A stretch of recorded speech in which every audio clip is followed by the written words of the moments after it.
сегодня вместе с вами я хочу сделать дезодорант. Да, вы у меня на столе уже видите все различные ингредиенты для этого дезодоранта. Они все у нас в доступности, у каждого, наверное, есть, у каждой девушки все это имеется.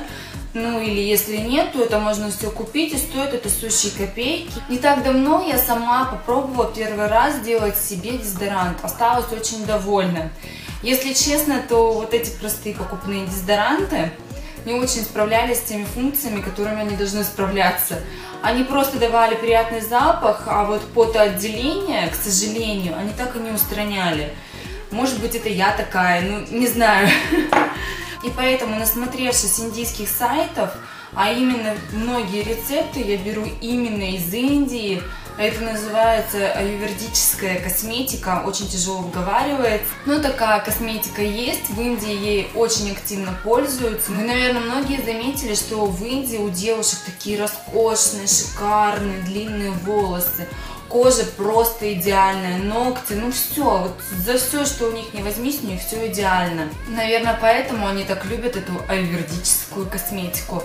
Аюрведическая косметика, она вообще из натуральных компонентов, и большинство это то, что у нас есть на кухне. Да, это так, это немножко отступление от нашей темы, я хотела рассказать, но как-нибудь обязательно я расскажу про эту косметику отдельно и почему я к ней пришла в итоге. Как вы поняли, я люблю все натуральное, люблю пользоваться натуральными средствами, и дезодорант не остался мне исключением. У меня очень-очень-очень-очень много всяких там рецептиков, дезодорантов. Сегодня я покажу рецепт дезодоранта, которым я уже пользовалась, который уже проверенный. Он будет твердый, как раз на зимнюю погоду хорошо подходит. Он очень хорошо справляется с потоотделением. Вот так. Давайте начнем делать его.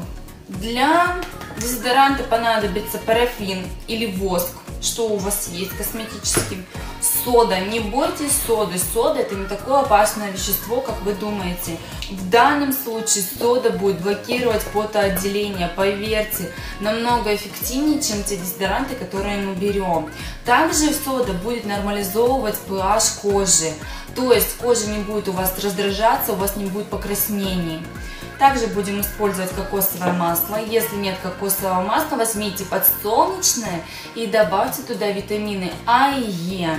А также я взяла чайное дерево, эфирное масло. Чайное дерево, если вы не знаете, то это очень большой антисептик.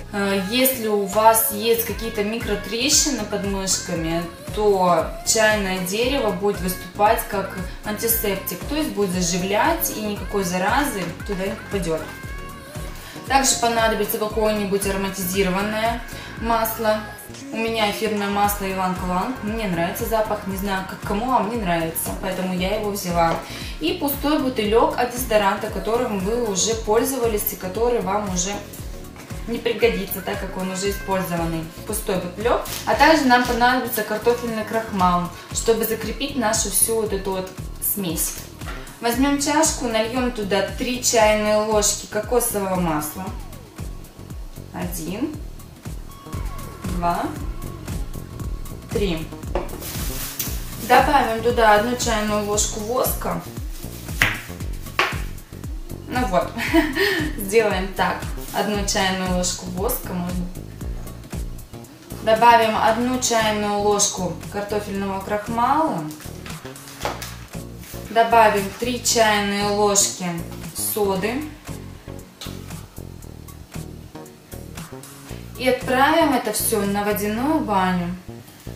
На водяной бане необходимо все хорошо растопить. Получается жидкая консистенция. Берем чайное дерево и добавляем 5 капель.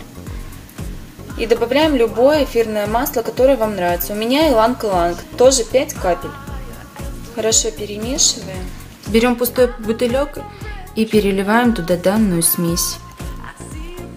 Закрываем крышкой и отправляем в холодильник. После того, как дезодорант застыл, достаем его из холодильника. Теперь он готов к использованию. Он очень вкусно пахнет и отлично справляется со своей задачей. Надеюсь, это видео вам было полезно. Всем отличного дня. Пока-пока.